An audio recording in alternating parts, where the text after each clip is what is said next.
మీ అందరికీ మన ప్రభు రక్షకుడైన యేసుక్రీస్తు వారి శ్రేష్టమైన నామంలో మీ అందరికీ కూడా శుభములు తెలియపరచుకుంటున్నాను. ఈరోజు సమాజం బాగా చెడిపోతుంది అని చెప్పడంలో ఎటువంటి సందేహము లేదు.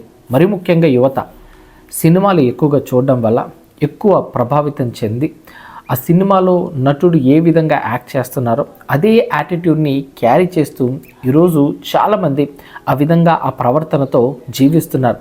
రీసెంట్గా ఒక గ్రామంలో ఒక సంఘటన జరిగిందండి. ఆ సంఘటన ఏంటంటే, ఇద్దరు చిన్నపిల్లలు గొడవ పడుతుంటే హెడ్ మాస్టర్ వెళ్ళి ఆ గొడవను ఆపాడు. ఆ గొడవను ఆపి ఇద్దరు పిల్లలు సుమారుగా ఎయిత్ స్టాండర్డ్ కానీ 9th స్టాండర్డ్ కానీ చదువుతున్నారు. సో ఆయన గొడవను ఆపి ఒకరికొకరు సారీ చెప్పుకోండి అని చెప్పాడు అనమాట. ఎప్పుడైతే హెడ్ మాస్టరు ఆ స్టూడెంట్కి ఇదిగో నువ్వు ఇతనికి సారీ చెప్పు అని అంటే అతను ఏమన్నాడు తెలుసా? నేను సారీ చెప్పను అని అన్నాడు.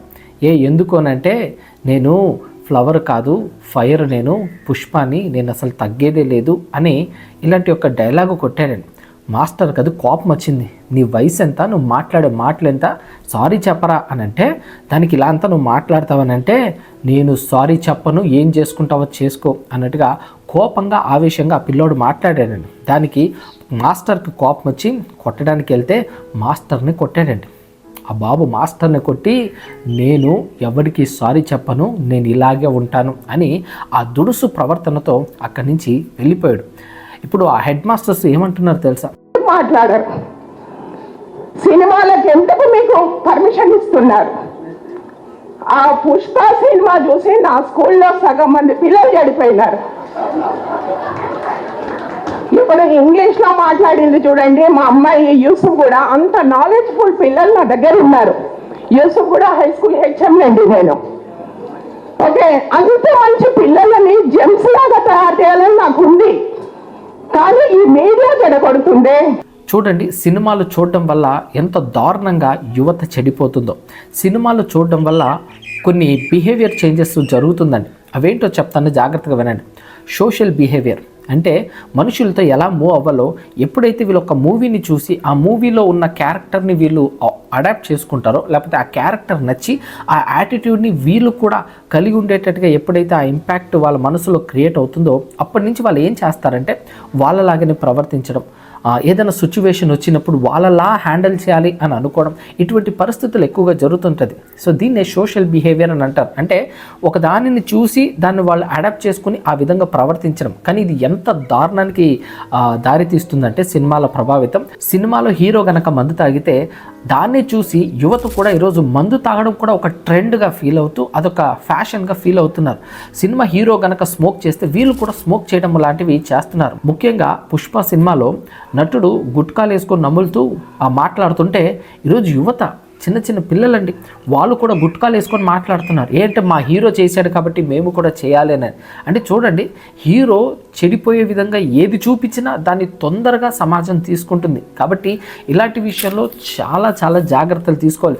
ఈరోజు టీచర్స్ కనుక వెళ్ళి అరే మీరు ఇలా ఉండకూడదురా, ఇలా గుట్కాలు తీసుకోకూడదు, ఇలా మందు తాగకూడదు, ఇవన్నీ మీకు హానికరం, ఇలాంటివి మీరు చేయకూడదు అని వాళ్ళు గద్దిస్తుంటే వాళ్ళు అసలు టీచర్స్ మాట కూడా వినని పరిస్థితిలో ఈరోజు యువత ఉంది. ఒకవేళ మిత్రమా, ఈ వాక్యాన్ని వింటున్న నీవు కూడా అదే పరిస్థితిలో ఉన్నావా? లేనిపోని అలవాట్లు నేర్చుకున్నావా? సినిమాలు ఎక్కువగా చూస్తూ ఆ ప్రభావితం చెంది వాళ్ళలాగా ప్రవర్తిస్తున్నావా? గుర్తుపెట్టుకో, నీ జీవితము పూర్తిగా నాశనం అయిపోతుంది నువ్వే గనక ఇటువంటి పరిస్థితిలో ఉంటే. దేవుని వాక్యంలో చూడగలిగితే దేవుడు ఒక విషయాన్ని మాట్లాడాడు. ఆయన ఏం చెప్పాడు ఒకసారి చూద్దాం. ప్రసంగి గ్రంథం 11:10 లేత వయసును నడి ప్రాయమును గతించిపోయినవి గనుక నీ హృదయములో నుండి వ్యాకులమును తొలగించుకొనుము, నీ దేహమును చెరుపు దాన్ని తొలగించుకొనుము. దేవుని వాక్యం సెలవిస్తుంది, నీ దేహాన్ని ఏదైతే చెరుపుతుందో దాన్ని తొలగించుకోవాలి అని దేవుని వాక్యం సెలవిస్తుంది. కాబట్టి ఆ పేరెంట్స్కి టీచర్స్కి నేను తెలియపరిచే విషయం ఏంటంటే, దయచేసి అవన్నీ పిల్లల్ని బాగా ఎడ్యుకేట్ చేయండి. అది నటన, యాక్టింగ్, వాళ్ళ రియల్ లైఫ్ వేరుగా ఉంటుంది, సినిమాలో వాళ్ళు యాక్ట్ చేసే విధానం వేరుగా ఉంటుంది. కాబట్టి ఆ ఎమోషనల్ ఫీలింగ్స్కి అట్రాక్ట్ కాకూడదు అని ఖచ్చితంగా ఒక పేరెంటింగ్ ఖచ్చితంగా తమ పిల్లలకు ఈ విషయాన్ని చెప్పాలి. సో సినిమాలో హీరో నటించాడు అని చెప్పి అతను పెట్టుకున్న హెయిర్ స్టైలే వీళ్ళు పెట్టుకోవడం, అతను వేసుకున్న డ్రెస్సులే వీళ్ళు వేసుకోవడం, అతనిలాగా వీళ్ళు నటించడం, ఈ ప్రభావితం ఎక్కువగా వీళ్ళు చెందుతున్నారు. కారణం ఏంటంటే మా సినిమా హీరో అని అనుకొని, కానీ అది వారి జీవితాన్ని పూర్తిగా నాశనం చేస్తుంది, లైఫ్ లేకుండా చేస్తుందండి. ఈరోజు ఎంతోమంది ఇలాంటి వ్యర్థమైన సినిమాలు చూసి వ్యర్థమైన పనులకు వెళ్ళి వ్యర్థంగా జీవించేస్తున్నారు. ఎంత దారుణం ఇది. కీర్తనకారుడు దావీదు భక్తుడు ప్రార్థన చేస్తూ వ్యర్థమైన వాటిని నా కన్నుల నుండి తొలగించుము అని దేవునికి ప్రార్థన చేశాడండి. ఈరోజు ఖచ్చితంగా తల్లిదండ్రులు కానివ్వండి, లేకపోతే ఎవరైతే పేరెంటింగ్గా మీరు పిల్లల్ని చూసుకుంటారో మీరందరూ కూడా ఖచ్చితంగా వ్యర్థమైన వాటి నుండి దేవుడు వారికి వాటన్నిటిని తొలగించాలని కూడా మీరు ప్రార్థించాలి. చెడిపోతుందండి సమాజం, చెడిపోతుందండి యువత. ఈరోజు ఇలాంటి వ్యర్థమైన సినిమాలు చూసి వ్యర్థమైన అలవాట్లు నేర్చుకొని వ్యర్థమైన ఆలోచనలతో గడుపుతూ జీవితాన్ని వ్యర్థం చేసుకుంటున్నారు. ఇలాంటి వారికి ఖచ్చితంగా కౌన్సిలింగ్ అవసరం, ఇలాంటి వారికి ఖచ్చితంగా దేవుని వాక్యం అవసరం. కాబట్టి అటువంటి ట్రాప్లో మీ పిల్లలు పడిపోయారేమో, అటువంటి ట్రాప్లో బహుశా నీవే ఉన్నావేమో, అటువంటి ట్రాప్లో బహుశా మీ ఇంటి వారు ఉన్నారేమో, అలాంటి వారి నుండి మీరే తప్పించాలి. వాళ్ళని ఎడ్యుకేట్ చేయండి, వాళ్ళకి కౌన్సిలింగ్ ఇవ్వండి, వాళ్ళకు దేవుని మాటలు తెలియపరచండి, దేవుని వాక్యాన్ని తెలియపరచండి. లేత వయసు కదా, ఎంజాయ్ చేసుకుంటే తర్వాత జీవితం ఏముండదు. కాబట్టి ఇవన్నీ గతించిపోతుంది. కాబట్టి విలువైన దాని గురించి ఆలోచించాలండి, విలువైన వాటిని పట్టుకోవాలండి. సినిమాలు చూసి ఈరోజు వాళ్ళు సినిమా హీరో ఒక విషయంలో సారీ చెప్పనని చెప్పి కోప్పడిపోతే ఈరోజు మిగతా వాళ్ళు కూడా దాన్నే అడాప్ట్ చేసుకుని తప్పు చేసినప్పుడు కూడా క్షమాపణ చెప్పకుండా నేను సారీ చెప్పను, నేను ఇలాగే ఉంటాను, నా బ్రతుకు ఇలా ఉంటుంది, నా జీవితం ఇలాగే ఉంటుంది అని చెప్పి కోపంతో ఆవేశంతో మాట్లాడేస్తున్నారండి. ఇది ఎంత దారుణానికి దారితీస్తుందో ఒకసారి ఆలోచించండి.